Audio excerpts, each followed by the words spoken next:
এটা তো বার্নিশ করা, তাইলে এখন আবার বার্নিশ কেন করতেছে? একটু এটাই করলাম। মানে এটা অনেক দিন থাকতে থাকতে এটা পুরাতন হয়ে গেছে বা এরকম কিছু? একটু বার্নিশ করে দিলে একটু আর কি বুঝতে পারছি, মানে আবার কালারটা নতুন। ঠিক আছে। বুঝতে পারছি।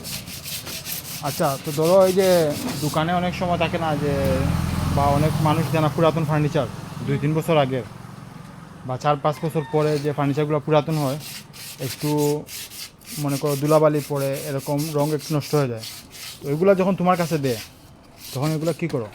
আচ্ছা একটু ওয়াশ করে হুম, এটাও একটু হালকা সিঁড়িয়ে বসিয়ে বার্নিশ করে দিই।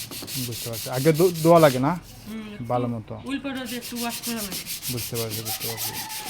তো এই আমরা যে কাপড় দেওয়া যে পাউডারটা ইউজ করি ওইটা, এবং এগুলো তো ওই যে এগুলা যখন ধোয়া হয়, এগুলা কি দিয়ে, মানে কাপড়ের যে শপিং ব্যাগ এগুলা ব্যবহার করা হয়, তাই না? বুঝতে আর পারছি, ব্রাশ দিও হয়। বুঝতে পারছি। মানে এই ব্রাশ দিয়ে বা যে পেন্টের যে কোনোভাবে। ব্রাশটা আছে বুঝতে পারছি। তো তারপর ধোয়ার পর ভালো মতো রোদে শুকায় নিতে হয়, তাই না? আচ্ছা তো এটাও চিত্রি করে যাবে। বুঝতে পারছি। ভালো মতো শুকিয়ে চাইলে বিষ তেল প্রয়োগ করে আর তারপর বিশ তেল লাগবে না, লাগবে না? বিশ তেলটা একবার মারতে হবে। বুঝতে পারছি। মানে আবার বিষ তেল মারলে তো ভালো হয়, মানে তাহলে জিনিসটা আরও এখন তো স্থায়িত্ব বইতে হবে। নাই বানে একবারে রং করা। বুঝতে পারছি। আচ্ছা, তাহলে বিষ তেল প্রয়োগের পর নতুনভাবে বার্নিশটা করে নিতে হয়, তাই না?